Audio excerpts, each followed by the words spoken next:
America and the rest of the world. Xander J. Hobson here.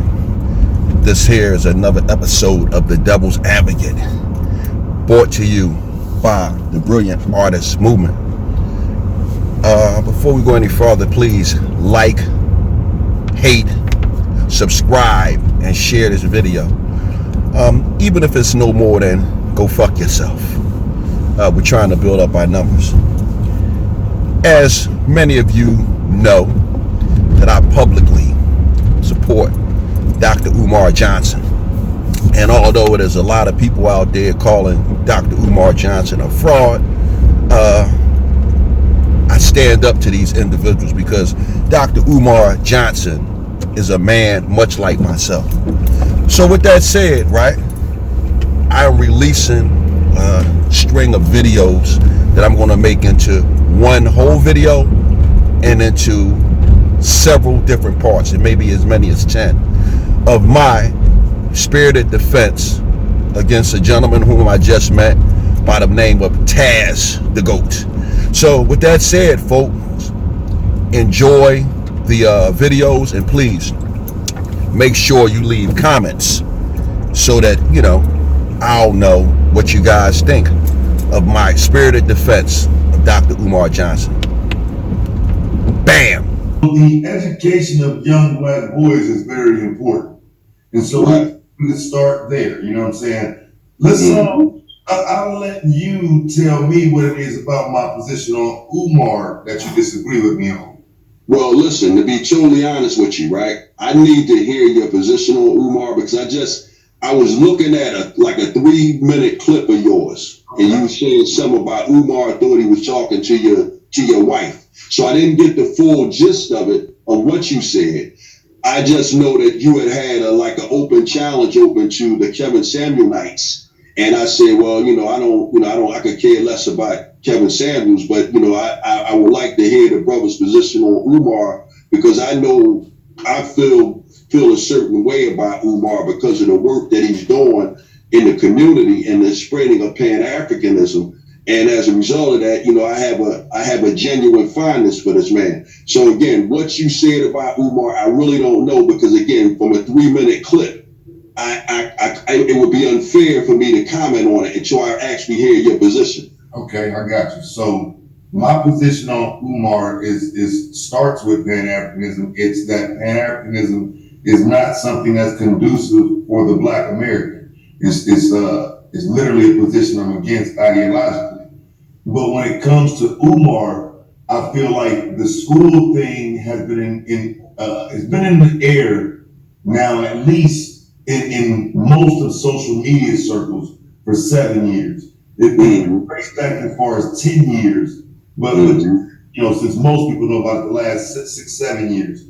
And so my position is that the support is kind of, at this point, it's kind of futile. It's kind of a waste of time to support somebody who's not up and running, who seems to be kicking it out further and further with every conversation when we have a person like Q-Butter, like Bro Rob. There are plenty of people who can direct you to a school that's already up and running, and there's even schools centered and rooted in Pan-Africanism. And so at this point, we shouldn't still be supporting something that we already know is, a long shot at this point because it's taken so long. Okay, now I'm gonna say this, right? And this is my position on that. And I understand what you're saying, right? And I respect where you're coming from. And this is my position, right? As far as how I feel about that. Umar Johnson, in my opinion, is a pearl and a blessing to the Black community. First of all, the man was a school principal. The man was a school principal. He is a child psychologist. And Umar Johnson makes a capital effort to try to educate parents on not having their children committed to the special education system. He's also a renowned, public speaker, and he's much sought after. Now, if you're asking me personally, in my opinion, I wouldn't care if Umar Johnson never opened a school.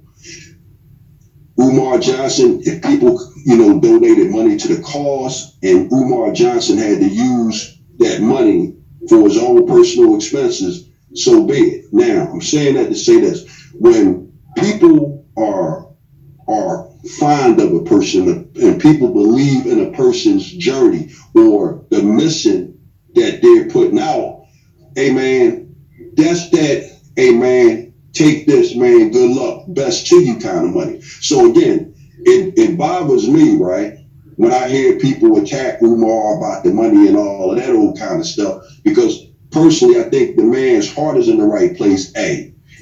B, Umar, first of all, I know Umar Johnson is doing more for Pan-Africanism and young black people than I'm doing. You understand? I do my thing, but not at the level that a guy like Umar Johnson does.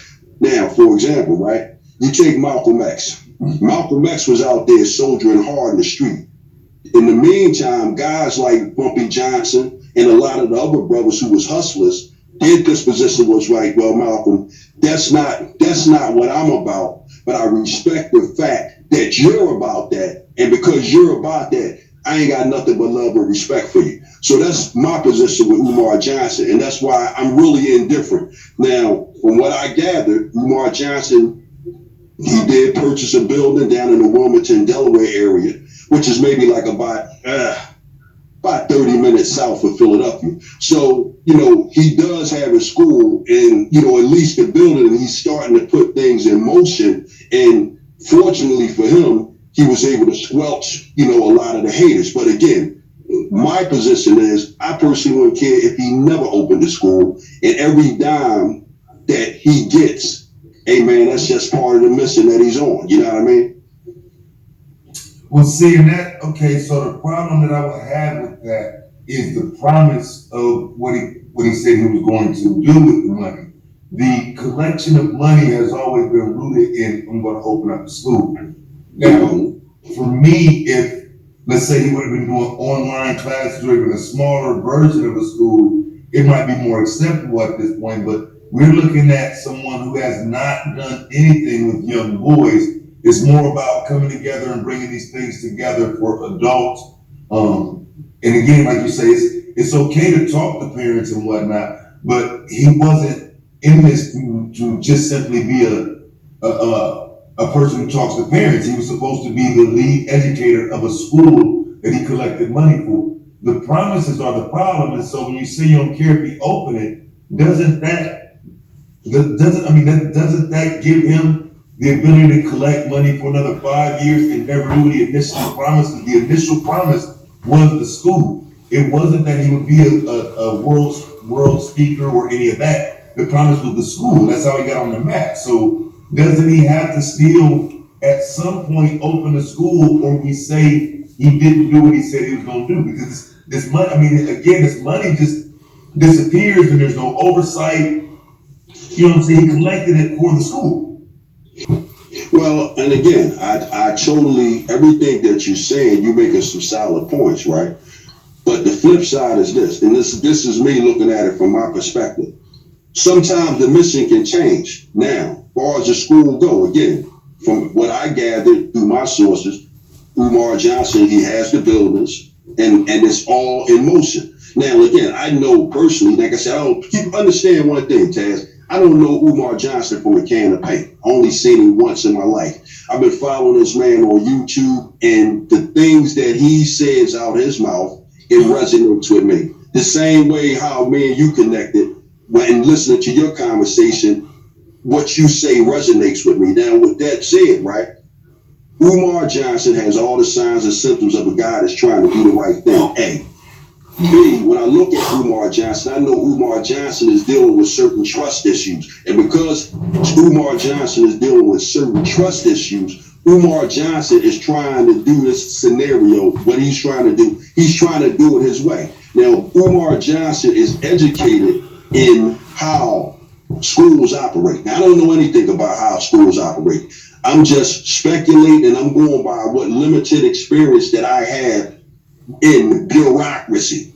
Now, if Umar Johnson was to align himself with certain people or go the route of the charter schools or some of these other ways that some of us are suggesting that he do, well, now Umar Johnson might start losing control of the manner in which he's trying to put his dream together. Because again, Taz, this is not my dream. It's not your dream. It's not anybody else's dream. This is Umar Johnson's dream. And because Umar Johnson worked in the Philadelphia public school system, he knows the bureaucracy of the Philadelphia public school system. He also knows the bureaucracy of the charter school system. Umar Johnson got a goal and a vision of how he want his stuff done. And Umar Johnson don't want people inside of his camp who's going to create dissension and confusion and derail his dream. And again, personally, I respect what the man is trying to do.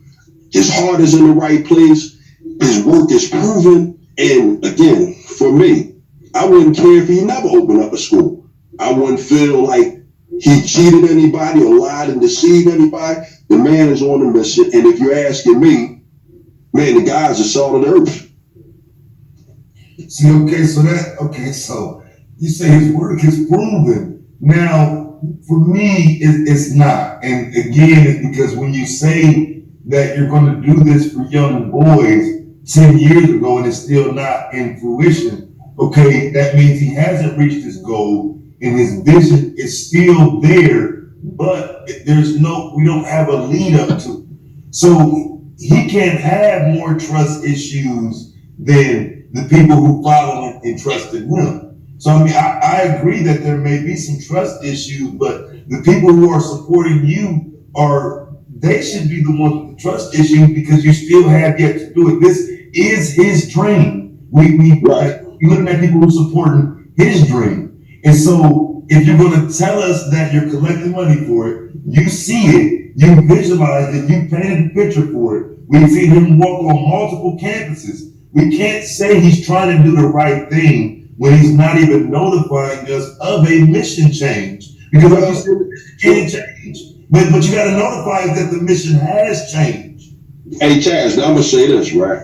Again, I have not donated a dime to Umar Johnson's things. Let me be clear about that. I don't want to stand here and give that impression. But this is what I gathered. If the people in his camp are still supporting him and giving him money, and they're allowing him to pursue his dream to put this academy together for young African-American boys and girls, and they're still supporting him, and he got people in his camp, who are we if we didn't donate a dime?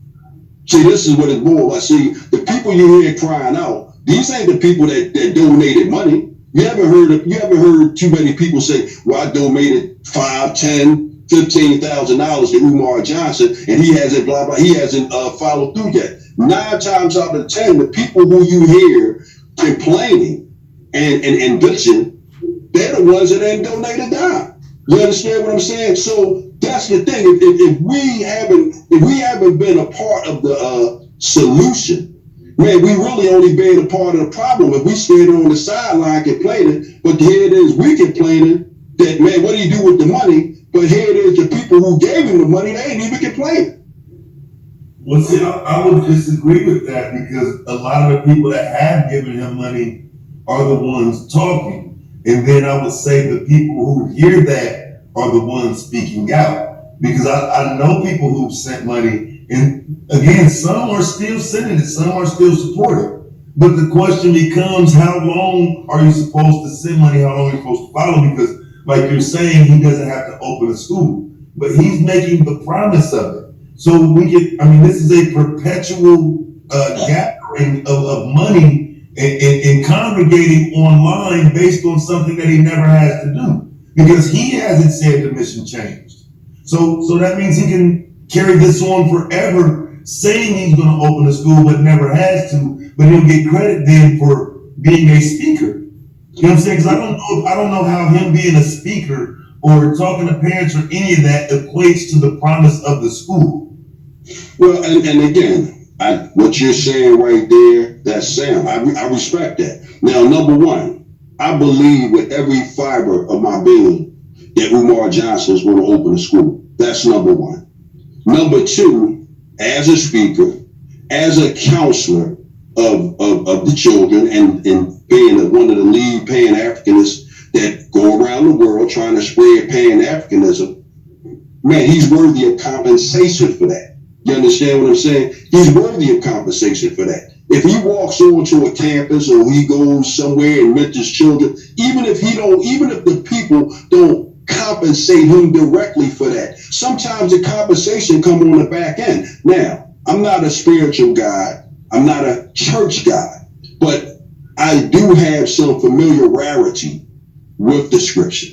And I know one of the scripts in the scriptures say, hey, listen, if you're going to go out there and spread the word, now we're not talking about the word of God, but spread the word, period, whether it be a religious doctrine or whether it be intellectual doctrine like Umar Johnson spread. The book says your flock shall compensate you. So if Umar Johnson is compensated by his flock for going out here and spreading the word, because surely, Taz, surely, sir, you can't say that it's a bad thing that Umar Johnson is against young black boys being diagnosed with clinical problems that make them fit into special education. So now they got this stigma on them. So it keeps them from jobs. It sets them up for the criminal justice system. Surely you can't say it's a bad thing that Umar Johnson goes out and speaks against that. He goes out and speaks against that, and he educates parents on, hey, listen, don't allow these people to diagnose your kid with special education. Now, surely the man should be worthy of compensation for trying to save young boys from the system through the special education system. You don't think he's worthy of compensation for that? But that's the thing. If you are working with these boys, if we can see you there doing the work with the boys, even in the past 10 years, all I've heard is what I'm going to do, what I'm going to do, what I'm going to do. But in the end, nothing ever happens. So all these different conferences, all these different plans that he's had, all these different events, they've centered around him meeting with adults, meeting with mothers, meeting with fathers. But none of this is centered around him teaching young boys. So the conversation about the young boys still isn't the front and center. I've never seen him doing what he claims that he can do, which is helping turn around the life of young men. Like I say, for me, we're at a point where I've already raised my son. So I'm looking at him like I can tell you more about doing it than you can tell me. It's almost an insult that he thinks he can speak on how to be a parent as opposed to me, who's already done it and can show you the work of it. So it's an insult at some point, considering I remember when you claimed that you were going to open a school and you claimed you was doing this for young boys. Dude, my son was in middle school. So you know what I'm saying? At this point, it's like, well, it's not going to happen. It would be silly for me to believe that it's going to happen still when my son is now in college, and way back when, you were making these promises and nothing ever happened. Other than you benefiting yourself, and I'm not saying there's something wrong with that, but it's something wrong with you being the top speaker of the world, but you're promising to do something else. I think we got to separate the donations on those things, because people supporting you to go out and speak aren't the same ones saying when you never have to open a school. All right, let me ask you this, Taz, man. When the last time you personally seen a teacher teach, and you actually paid attention to how many students the teacher taught and how long she taught? When was the last time, Taz, you actually took a tally on how many people a psychiatrist or a psychologist helped? Because you can't keep a tally on the work of a psychologist, because a psychologist's work is confidential. And that's the same thing if a Umar Johnson is counseling someone's mother and their child together, that's confidential. So you can't take a tally on any psychology or psychological work that he did, because we're talking about confidential stuff. So you can't, it's not fair to try to take a tally on the kids that he educated, the parents that he counseled, the children that he counseled, because that's something that's completely confidential, and that's not even privy. You understand? We don't sit around in a operating room type spectating room while a psychologist has his patient in there and a whole bunch of people are sitting back watching. Oh man, that was a good move right there. Oh wow, he really told him how to solve his anger problems. That's not something that we've done. So it's not even fair to try to take a tally of the people that he counseled or the parents that he counseled. That's not even fair. But that's exactly what he does. Umar Johnson pulls together these things, these meetings, and 40 or 50 parents will be there, and he talks to them as a collective group. Now, I'm not saying that he doesn't do individual sessions or private sessions, but the public speaking that he does is based on that model of him going and speaking to large crowds, and then these crowds, paying him, giving him money. All of that is not predicated on something of substance. Because, for example, you said that you support the thing of Pan-Africanism. I like a little bit of that because that's something that I feel has been hurtful to us as Black Americans, and people like Umar can seize on that and then keep selling us something that's not a reality. I don't view Pan-Africanism as a reality. I view it as a way to keep us distracted from America. So, I mean, you know what? Give me. I heard you saying that, right? I think I heard you saying it on your on the clip that I watched. Expand on that when you say that you think that Pan-Africanism is a distraction that keeps us from America. Please expand on that, please. Okay, so historically, from the beginning of the time when slaves were being counted in America as this country was trying to grow itself, they were talking about sending people to Africa. And so you had a group of Black people that wanted to go and a group of Black people that didn't want to go. The ones that didn't want to go had been pressed upon for 100 years to go before Marcus Garvey started this Pan-African movement that actually gained steam. Pan-Africanism didn't really gain steam for the first 100 years until Garvey came to America, which started giving it life. So after him, what I'm saying is our understanding of the continent was taught to us in a way where we would revere and love Africa as opposed to learning your history in America and trying to be a benefit to yourself and your people here. And so it's more of a distraction from growing here because you have a desire to grow somewhere else. You know what? I think I agree with you on what you just said there, right? And again, this doesn't have anything to do with my understanding of Pan-Africanism, but I think if I'm understanding you correctly, I think what you're saying is Africans who live in America, we have a right or a stake in this country because our ancestors built this country for free. And why leave a country that our ancestors built for free to go back to Africa? Are you saying something akin to that? Yes, absolutely. Well, I feel like you feel, so I won't even bother to debate you on that because we feel the same way on that one. But now, Umar said that position is divisive. And see, he said that position, the ADOS, the FBA, the claiming your American nationality, that all of that is divisive because we're supposed to be rooted in being Africans as opposed to being Americans. So he calls the movement to accept your American nationality and move forward based on that. He calls those movements divisive. Well, the only thing I can say is this, Taz.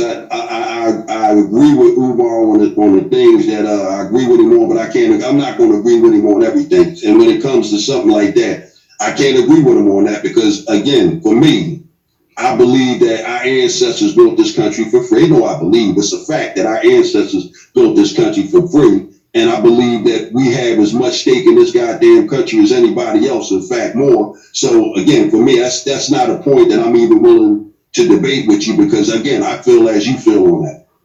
Right. And see, okay, and so that's what I'm saying. So now let's go back to the school then. So if the school is teaching Pan-Africanism and you're teaching American children this, that means you're further propagating the idea that people who want to see something happen for Black people in America are wrong because we're supposed to be moving our ideology, thought process, money, and efforts, labor, everything to the continent. That he's pushing that having an American position is something wrong with that. That's what. Well, you know what, with that right there, I don't personally, right? Now again, I haven't heard Umar say this. I hear you saying you said it, and I'm sure if you heard him say that, he might have meant it. But I don't think that Umar was in Umar preaching Pan-Africanism. I personally don't think a man like Umar Johnson would be willing to say, well, let's give up our stake in America when our ancestors built it for free. I personally can't see a man with his type of commitment to blacks around the world, but particularly to African Americans. I can't see him wanting to give up his stake in America. So that's my position on that. You know, I'm sure he probably said something akin to what you're saying, but at the same time, I'm fairly certain that Umar Johnson wouldn't want Africans or the descendants of Africans who built this country for free to give up their stake in America. That's my comment on that. But see, that's the thing. If you're pushing back against the notion of being African, he's saying that that's divisive. That's because even the language you're using, a lot of people are not receptive to that language anymore about being Africans in America. And so as he pushes that onto people, he's again telling black people that you're African when in fact you're American. Well, maybe Umar Johnson had a headache when he said that, sir. Maybe he had a headache when he said that. You know, he probably had a headache or a toothache or something when he said that. But even now you saying it though, that we're African. I'm saying what? That we're African. No, sir, let me tell you something. I'm not gonna get caught up on terminology. This is my position. My ancestors, right? My ancestors, your ancestors, the ancestors of people that me and you know that look like us. We built this goddamn country for free. And my position is, now we ain't talking about Umar Johnson, we're talking about me. My position is we have every right to this goddamn country and more because we built this goddamn country for free. Now that's my position. We're not talking about Umar Johnson, we're talking about me. So that's where I'm at on it. Right. See, that's what I'm saying. You're not the one collecting money to open a school predicated on Pan-Africanism. See what I'm saying? So it's like, if we gonna listen to Umar Johnson claim he's gonna open a school, we gotta understand that he's predicating this on undermining your American nationality. A lot of what he's willing to throw away is what we're saying that we need to keep and actually bring to the forefront. We're talking about a public education system that has undereducated us. He's exploited that understanding now at this point because he's not coming forward saying, hey, I don't want to do it this way anymore. I'm going to flip it. I'm going to try this. I'm going to try that. It's the same. I'm going to open a school. I'm going to open a school. And it hasn't happened. And so now you have other movements in place that are moving forward, but he's willing to throw those movements under the bus because they don't agree with him ideologically. That's not fair to those newer movements when his hasn't done what it was supposed to have done yet. I'm going to say this, right? This is what I'm going to say. Are you familiar with the Armed Services TAZ? To a small degree. I didn't go. Okay, that's neither here nor there. All right, well, we're gonna break it. This is what I'm basically saying, right? When it comes to this whole African movement, whether you be African Americans, whether you be Africans abroad, our whole movement is broken down into different divisions, man. Or in the case that we're talking about, we're not talking about, we're broken down into different departments. The fire department, the police department, the water department, the gas company, et cetera, et cetera, et cetera. Everybody that's in this African-American struggle, with this struggle of us blacks throughout the world, but particularly in America, we got different departments. For example, right, you got guys like Umar Johnson, Martin Luther King, Malcolm X. Hey man, these dudes right here, these guys are the generals, man. They the guys, they lay out the directives and pass down the directive. Look, this is what we're going to do. This is how we're going to do it. Then you got the administration department. They process the directives. Then you got the dudes that carry it out. And then if you're breaking it down in the farm departments, just like I'm thinking about how the way the military way, man, you got the grunts who fight in the field. You got the air wing who fight. this whole movement when it comes to black people in America and around the world, hey man, we all got our different divisions and everybody got their different lanes, man. And when they do it, everybody that's working in different lanes, man, we gotta do it the way we do it. Now, like again, in the case of Umar, right? Using down back on Umar. Umar is doing all this stuff by himself, bro. Umar don't have no assistants or no secretaries and that, man. From everything that I observed of this brother, he's doing everything by himself, man. This brother is the quarterback, he's the running back, he's the head coach, he's the water boy. Hey, man, and for whatever reason, that's his situation that he's in. And again, I respect his grind, I respect what he's doing, and he's getting in where he can fit in. And I personally believe that this man gonna have this school up and running. This is what I believe. I believe this in my heart. And at some point, he gonna get the school open, and he gonna be able to say to all the doubters, hey man, what I tell you, the brother got the school, he got the building down in Wilmington, Delaware. It's, you know, they working on it now, they trying to get it up and running. So it's not like the man's a charlatan when he got a school. You can't, there's no way in the heck you can say, well man, he's still a fraud and the man got a school building. He got the school building. So now it's one of them slow grinds when you the poor guy, you don't want to take out credit, you don't want no help, no man, I'm gonna do it myself.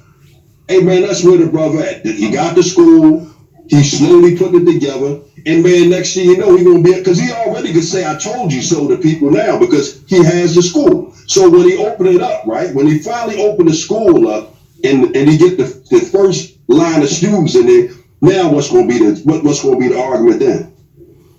Well, see, here's the thing. I'm not against the school opening. If the school opened today, I would be happy for him. I would be glad that it's all open. The problem is this is the fourth anticipated date for a school opening, and there's been no transparency on the previous three never having opened. That's the issue. It's not that someone wants to see him fail. It's that the project has failed enough times for nobody to have faith in it, and it should be okay to not have faith in it simply because the project failed through no transparency. And again, we're just supposed to keep believing. Now, like I said, Go ahead. You know, you get. I'm just saying. At this point, we're basing if he'll do it off belief 10 years later. It's not based on our desire to see, well, it might even be based still off our desire to see it done, but the belief that he's still going to do it 10 years later, after the broken promises, after what some would say were mistakes, he still has yet to say, okay, look, this is where I made a mistake at, but I got the buildings, let's do it this way, blah, blah, blah. It appears that he's still just pushing it along purposely by himself. So he can say, hey, I'm by myself. People have offered help. He does not want the help because he needs to work by himself to carry this along at a snail's pace because it does seem more of a scam. That's why, because it's pushing along at a snail's pace. He's not trying to push it forward. And I respect that, right? But let me tell you something that we're not taking into consideration, right? One of the things we taking into consideration, right? Umar Johnson actually had a big donor in the form of an NBA player. I'm not sure what the situation was, but he actually had a dude that was going to back him on the buildings and everything. But remember, he had that situation with the girl, and him and the girl started beefing. And then as a result of that, the ball pulled out. So that situation right there, that actually derailed his whole project when we had that problem with the girl that time.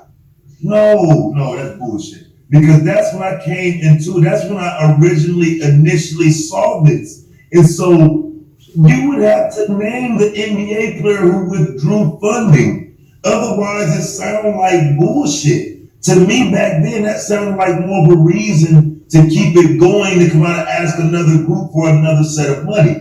If there was an NBA guy or somebody, some large donor that was willing to do it, he should have put that person on display and called them a coon the same way he asked. No, Taz, I can't go with this. You know what? Because just like, for example, right now, just like what you're saying, right? I hear what you said. He could have put the ball on blast. Now we going back to World War II. You had a bunch of Jews, man, that were Jewish Germans, but they formed the Jewish resistance. And their whole disposition was like, listen, man, I can't publicly step out and support you, but I can finance you. And again, this is one of these arguments I had when I hear people talk stuff about guys like Michael Jordan. Man, this guy, he ain't this, he ain't that. Well, man, first of all, we don't know what Michael Jordan is doing behind closed doors.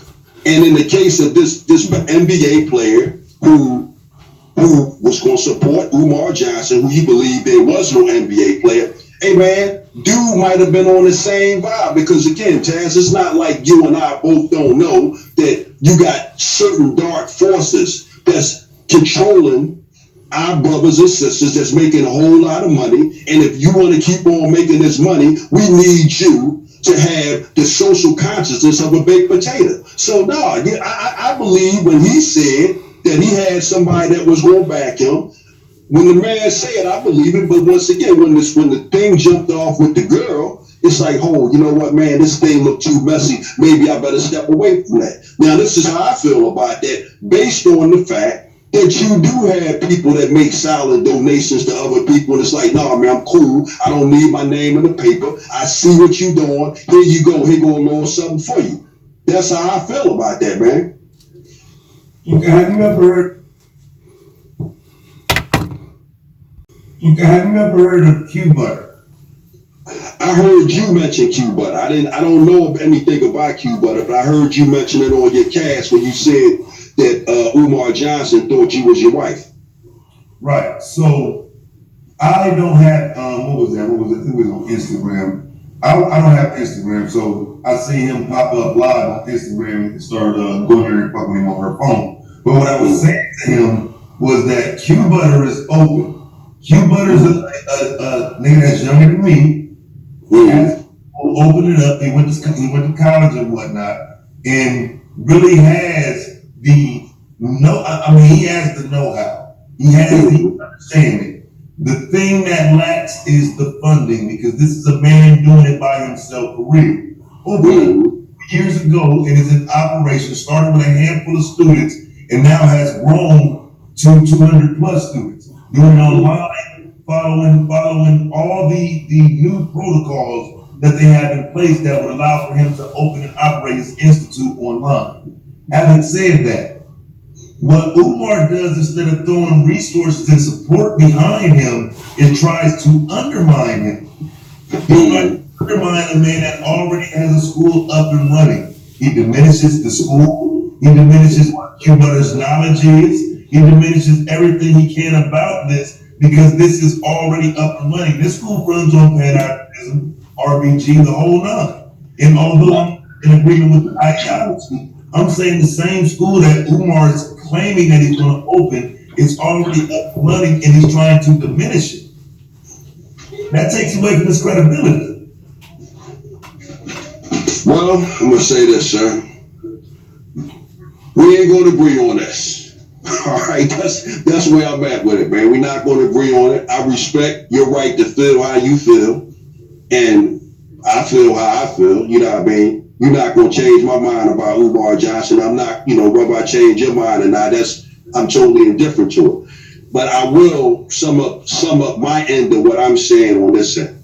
I think that Umar Johnson does a great job when it comes to, trying to educate the parents of youngsters. Look, don't let your child fall victim to the special education trap. Because again, information. You get that. That is basic level information that you can get from anybody. Well, no, sir, no, you not for real, because you know how a lot of our parents are, sir. When I say our parents, you know how a lot of our people are. A A lot of our people are herd animals, Taz, and you know they herd animals. Look at how many people walking around with a goddamn mask on their face, letting these people feed them this nonsense about the COVID-19. And that's a black, white, and other. So no, a lot of people, it's not basic knowledge to a lot of people, because a lot of people freeze in like deers in headlights when these white folks tell them something. So no, that's not basic information. And for a brother to step the parents in the school system to let them know, like, hold on, let your child get caught up on that. Now, real quick story, and this has nothing to do with Umar Johnson. This is my experience. I remember my son, when he was being a disobedient young black kid, the first thing they wanted to do is go special education on him. Man, and I said to his mom, ain't nothing wrong with that, boy. So, no, this thing with the special education, this is real. Now, I didn't really touch on it too much because I'm one of these people. I've done a lot of things. When I first came home from the Marine Corps in 1992, I worked in the school, Philadelphia school system from 1992 all the way up to 99 when I decided to go ahead back on active duty in the Air Force. And one of the things that Umar talking about, how they throw special education at these kids, that's real. How they push the kids through school, but they illiterate. You can't read or write. You got kids in the 10th, 11th, 12th grade, but they can't read or write because they push them through school. All of that stuff is real. And again, the average black parent, when they get up there in front of them white folks, they like a deer in headlights. Now, part of it is because they passive. Another part of it is because they're lazy, because they don't want to help their kids with their homework. They don't want to come to school PTA meetings. So a lot of that stuff that Umar Johnson says when he's talking from the position of a school principal, of a school psychologist, that stuff resonates with me, man, because I was in the system myself as a school police officer, and I seen the kind of stuff they pull, and I seen parents get convinced that their kid was messed up when in actuality, the only thing their kid really needed was an ass whipping. So this is stuff that I seen. And for Umar Johnson to take a stance that he take against that kind of intimidation by these white women that run schools, that tell you your kid is borderline retarded and you go for it. No, man, that's solid stuff that he be spitting out there, bro. Well, see, again, and what I'm saying is this, like you say, black people are herd animals. I disagree. I think we hear something that we understand and can believe in and support it. When it comes to this understanding that you're given, what I'm saying is by the time Umar said it, it was a known understanding. What he did was got on social media and went viral in little clips saying things that even Cat Williams has said. The whole Ritalin and cocaine thing, that came from Cat Williams. That wasn't some grand logic that Umar came up with himself. So all of those little viral videos that he got hot off of in 2013, 2014, those are the things that you're talking about that made him who he is today. My argument is that there's been a whole generation that graduated since those talking points became a household known thing. Most people today are on social media and have gotten a message about the public education. So that is basic level knowledge now. That public education system can't be trusted. That is basic level now. Well, the thing about that is, but it's been basic level the whole time. It ain't just get basic level. I mean, hold on, let me back up. The education system not being trusted, well, that's not nothing new to 2021.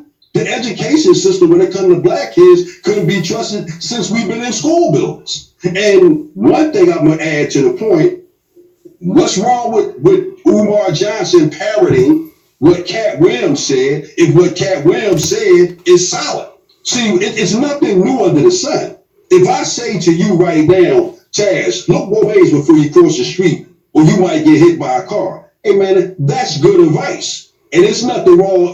I wouldn't care if I heard Adolf Hitler say, look both ways before you cross the street, or you might get hit by a car. If I say that to you, that's some good, solid advice. So if Umar Johnson parroted what he heard Cat Williams say, and it was good, solid advice to give to the masses, because everybody don't listen to Cat Williams. I'm not a Cat Williams fan. I never heard him say it. So once again, Cat Williams might have said it, but I heard Dr. Umar Johnson say it. And not only did I hear Umar Johnson say it, I lived it as a parent and I lived it as a school police officer. Again, the problem is when that data came out in the early 2000s, you got to understand, I'm not saying there's something wrong with repeating something that's logical or meaningful, but you don't give credit to the original source. So if we had known that Stop. So what, hold up, what's the original source? Well, the original source would have been a study. But again, the source publicly to say this would have been Cat Williams. Well, hold time out. Cat Williams had to get it from somebody. Right, well, so hold up, wait, Taz. Hold up. Cat Williams had to get it from somebody, so hold on. So you explain it. So you mean to tell me, right, we want to discredit Umar, right? Because he parroted what Cat Williams parroted, and 9 times out of 10, whether Cat Williams read it in a book or he heard somebody else say it. Cat Williams heard somebody say it. So we're going to disqualify Umar Johnson because he parroted what Cat Williams parroted? Come on, man, stop it. Now, come on, now that ain't a solid argument. Well, yeah, a doctor should not be giving what you're calling solid advice, and it's in alignment with a comedian's stand-up routine. So hold, time out, sir. How we know, because once again, like you just said, a doctor. Umar graduated from the College of Osteopathic Medicine up on City Line Avenue, sir.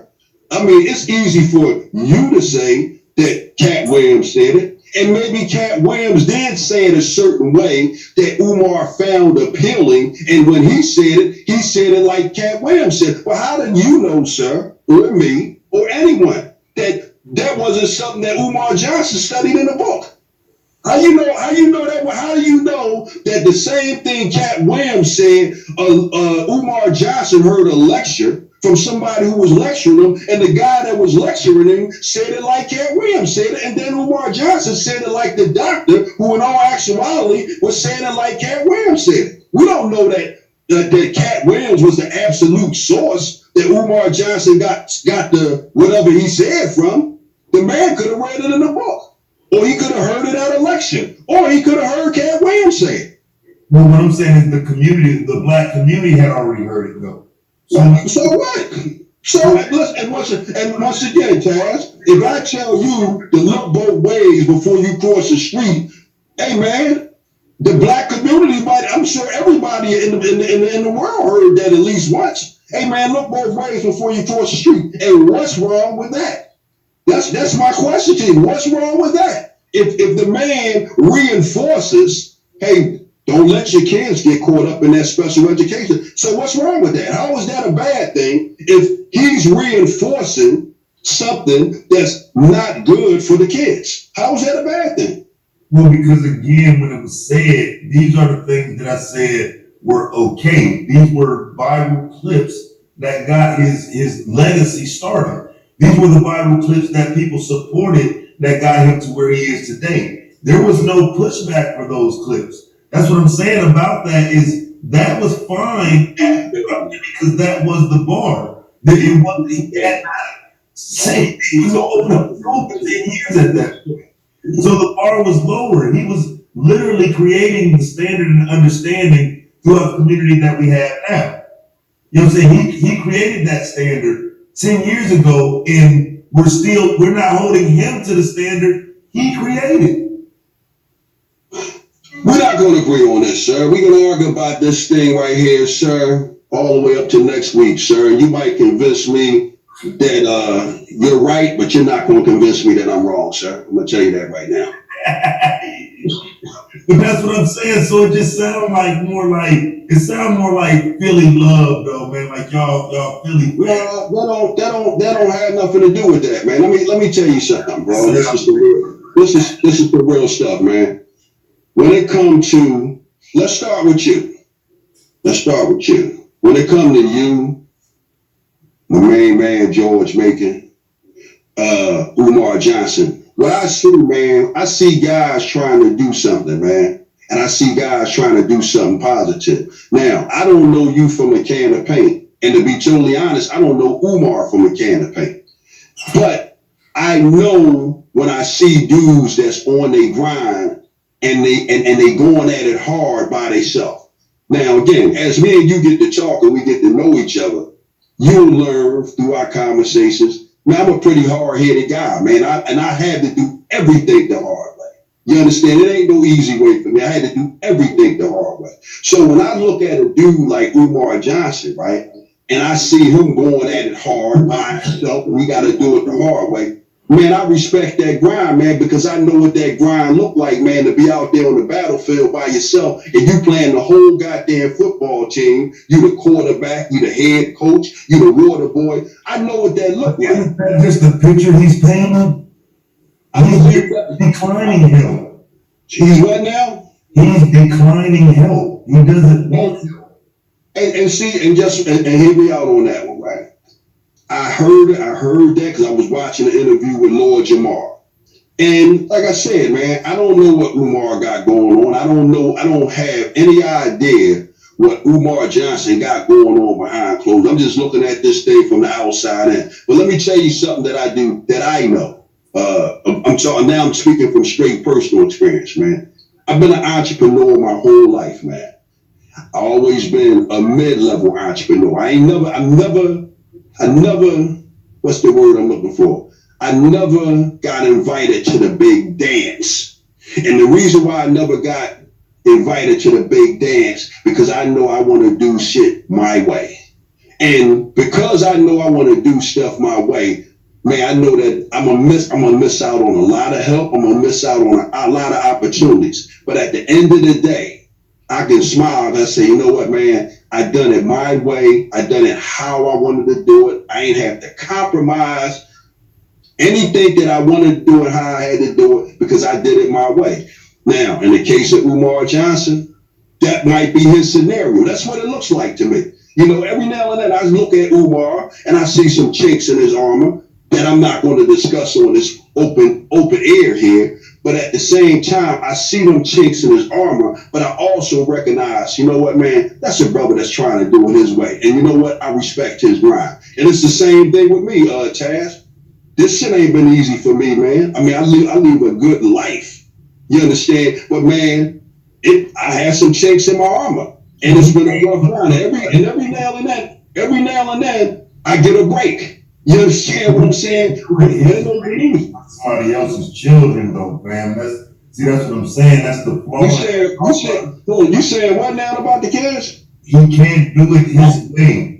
This is somebody else's children that he's supposed to be doing this for, so he can't do it his way. He has to do it in a way where it's beneficial for the children, and thus far it hasn't been. Thus far it's been his way, and it's only been beneficial for him.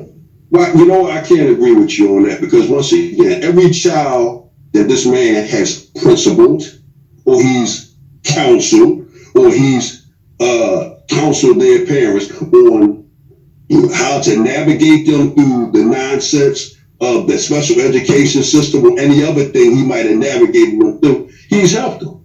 And again, like we agreed earlier, Taz, man, we don't know what that man was doing in the classroom. We don't know what that man was doing in the counseling sessions. Testimonials. Huh? Testimonies. Hey, listen. Listen to what I'm saying. And once again, I don't have privy to Umar's testimony, sir. I don't. Some of these people would be adults by now. If you were doing this with 15-year-old boys 6 years ago, some of those people would be adults right now. Where are your success stories, the testimonies? Where are the people who are saying this is what he's really doing? He's not a scammer. He helped me. You know what I'm saying? Those people, where are those people? Hey, listen, Taz, if Umar say he got him, he got him. No, hell no. Come on, bro. If Umar, hey, listen. If Umar, right now. Say what now? Those people could end the conversation right now. If there was a collective of people saying, well, wait, no, here's me dealing with Umar 6 years ago. He helped me here. I moved forward in this. I grew off of that. And then you roll in somebody else. You give me 5 or 10 solid cases of people being helped over the past 10 years and we're done here. And hold that thought right there, right? Hold that thought right there. And the reason why I want you to hold that thought, because once again, this is me personalized. This is not me taking up for Umar. This is me coming from my perspective. Now, if it was me, right? When I say, if we're not talking about Umar Johnson, we're talking about Xander Hobson. If it was me and I knew I was putting in the work, my whole attitude and disposition would be, man, the hell with them. I'm not telling them shit. Let them think what they want to think. And often enough, I see that in Umar Johnson. You understand what I'm saying? Again, this is my position on Umar Johnson. I think Umar Johnson is a good dude. I think that his heart is in the right place. I think that he's doing the Lord's work. Just like Malcolm X did the Lord's work, just like Martin Luther King did the Lord's work. And sometimes when you're doing the Lord's work, it ain't going to be easy. Just like now we go back and we look at our brother Malcolm. Malcolm got a little bit off track, and he was just turning it around before they took him away from us. But in the case of Umar Johnson, okay, cool. He wasn't struck down by violence like Malcolm. So, hey man, the brother still got time to prove you wrong. You understand what I'm saying? See, because I believe in him. So he still got time to prove you wrong. The man got the school. Yeah, man, he got the school. You know what I'm saying? Malcolm, bro, like you tripping, bro. Like this is what happened now? I can't hold on. Wait, go back to the part where you said we tripping when we talking about Malcolm. Yeah, he's not in the conversation with Malcolm, bro. Why can't he be in the conversation? Promises to open up no schools and shit, collect the money. No, because Malcolm had a different grind. Malcolm had a whole different grind. Bro, we can't say Malcolm, like Malcolm was not collecting money, making promises. That's man, once again, Malcolm's journey was different going to the circumstances. Right. You can't, wait a minute. You can't tell me who I can't compare to Malcolm X. I compare Umar Johnson, and his grind is parallel and it's similar to the same grind that Malcolm X had. Now, of course, we agree that Umar Johnson wasn't fighting the civil rights battle like Malcolm X was fighting, but still, his situation is he's battling against a similar evil. So we can't. What promise did Malcolm X make? Say what now? What promise to the black community did Malcolm make? I'm not thinking about that right now, sir. We talking about Umar Johnson. But Umar Johnson is only relevant because of a promise. That's the only reason why he's in conversation. That's why there's no comparison. The man is in the conversation because he has a similar interest in African Americans, black people, the world over, as Malcolm X had. The mission of Malcolm X and the mission of Umar Johnson is a similar one, sir. It's just the battle that Malcolm X fought more than 50 and 60 years ago. It was against a more direct racism. This whole battle now is a cerebral one. They trying to slide the homosexuality in on you, sir. They trying to slide the immigrant movement in on you, sir. They trying to slide the feminist movement. It's a different kind of battle, but it's the same battle. Okay, it's a completely different battle. I agree, but to say that Malcolm and Umar are fighting the same battle. And that's just unbelievable because again, I said a similar battle. It was a battle against, and once again, hold up, Taz. The battle against racism is the battle against racism, sir. And once again, if Malcolm was fighting against a kind of racism, and Umar Johnson was fighting against a kind of racism, is it not still a battle against racism? How is Umar Johnson fighting a battle against racism? Man, what are you talking about, man? They trying to label our young black boys under special education, sir, so that they can people. Right, listen, I fought that fight. Umar Johnson don't even talk about his own son. See what I'm saying? I fought that fight with my own child. Umar Johnson talks a good game, but ain't showed you the game. I just showed you the game. Hey, hold on for a minute real quick, sir. The general, sir. The general gives directives. The general don't go down in the trench and fight with the foot soldiers, sir. The The general gives directives and he leads. And he leads. But the general, no, because what I'm saying to you, sir, the general don't go down into the battlefield and fight, sir. The general army. I'm not part of the army. Umar has, if you're the general in this army, you have to lead by example. You can't tell me that because you were a school psychologist or a principal at one point that you know what the situation is from the parent standpoint. I've done it as a parent. He claims to have the knowledge to give parents this, but again, I've done it as a parent. We're not seeing it done by him. The general absolutely should be marching into these schools. He should be online at a school checking that curriculum. No, man. First of all, once again, Chaz, sir, you're speaking from a position of ignorance, sir. And I have to say a position of ignorance because in these schools, sir, do you know how they castrate a black man in the school? They don't, first of all, a black man like, sir, excuse me, because once again, sir, have you ever worked in a school before? No. Oh, okay, so, sir, we're talking to the guy that worked in the school for approximately 7 years, sir. Okay, we're not talking about something that I heard about, sir. We're talking about something that I lived.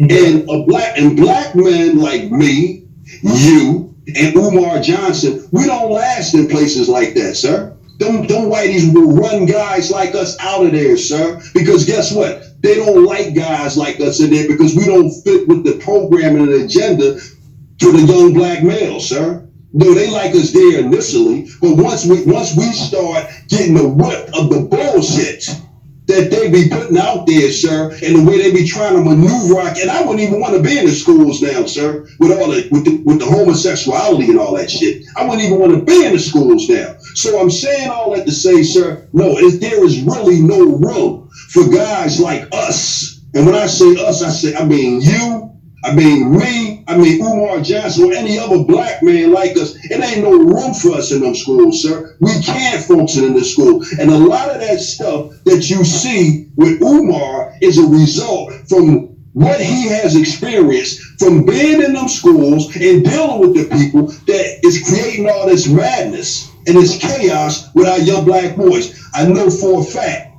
maybe like about 10, 15 years ago when I was in the school, they trying to push the special education on these kids. And I know for a fact right now, they trying to push this homosexuality shit on these kids. So, no, man, them schools, no, you can't maneuver and get certain stuff done inside them schools, bro. That's why that's the main reason why the brother got so much distrust and contempt for the schools, because of all that bullshit and bureaucracy in there, man. And this is me speaking from experience. This ain't got nothing to do with Umar. This is my experience from being in them damn schools. Right, and so there's no pushback on that because, as I said, I was on the student side, and being on the student side of it helped me to teach my son in this next generation. So the point being that the Umar is not even completely necessary. The fact that he keeps exploiting this while another generation goes through it is the problem. To repeatedly say it and say that you're going to open a school and then the school doesn't open only brings to question if we can continue to keep hearing you repeat the same narrative over and over and over. The question isn't the necessity, the desire. All of that is there, we know it. The question is, how long do we continue to wait as you make promises that you're not keeping? Sir, listen, man, we'll let it end on that, man. Hey, man, I enjoy rapping to you, brother. I know you ago, man. I see you was on the phone for 2 hours with a cat, man. Yeah, man, I don't play, but this shit real, bro. I said, I don't play this shit real, bro. I don't be playing. No, that's cool, man. Like I said, I respect your opinion on it. We ain't gonna agree. That's all good, man. You gave me the platform to rap about it. And like I said, man, I respect your right to feel the way you feel. We ain't gonna agree on it. And that's all good, man. Like again, Umar got this, he got the school, and the next step is he gonna get that joint opened up. And vada ving, vada voom, man. That's, it's gonna be what it's gonna be, man. But like I said, man, I respect your right to feel it in a way we don't agree, and that's good, man. We civilized men, my brother. All right, for sure, man. I appreciate you coming through, bro. I'm gonna drop your link in the chat. Hey, thank you, brother. Peace and love, man. We be in touch. All right, no doubt. Yes, sir. Peace.